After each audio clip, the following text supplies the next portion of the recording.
Welcome to this week's market drama. We'll begin with the S&P 500, which was up 1.4% for the week.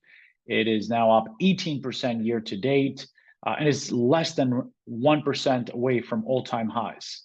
It's a very different picture than just a couple weeks ago when the markets were in panic mode, right? We had a big drawdown, spike in volatility that we hadn't seen in a very long time. So what gives? What's now driving this rally?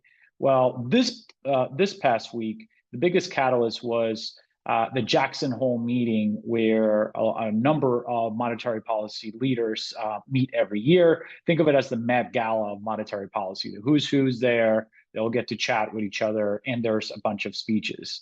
The biggest speech is the federal chairman's speech, and he did not disappoint when it comes to signaling the importance of the Federal Reserve when it comes to the markets. He had a couple of quotes here that really drove the market action. First one is, "The time has come for policy to adjust." That's all he had to say for the markets read into, okay, they're going to cut interest rates in September. He also said, "The direction of travel is clear, and the timing and pace of rate cuts will depend on incoming data," right? So it's like a question now of direction is clear, it's going down, right? Meaning interest rates are going to be cut down. It's just a question now of the timing and the pace of those cuts. So that drove markets higher, and it wasn't just like technology stocks; it was across the board. Nasdaq was up 1.4, the S&P was up 1.4, right?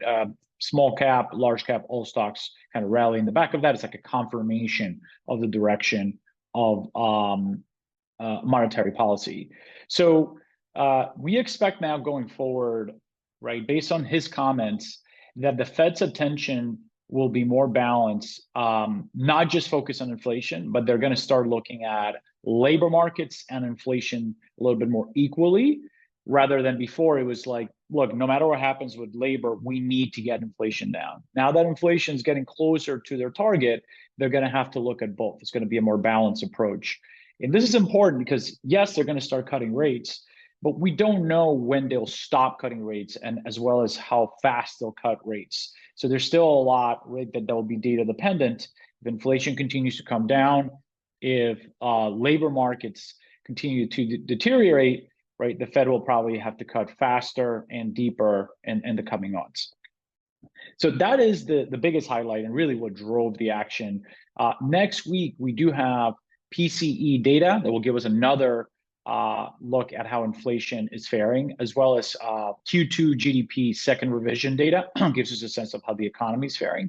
And then on the market side, we have a bellwether, NVIDIA, reporting on Wednesday that will definitely be a point of focus to see how markets react, as well as what their performance is when it comes to earnings.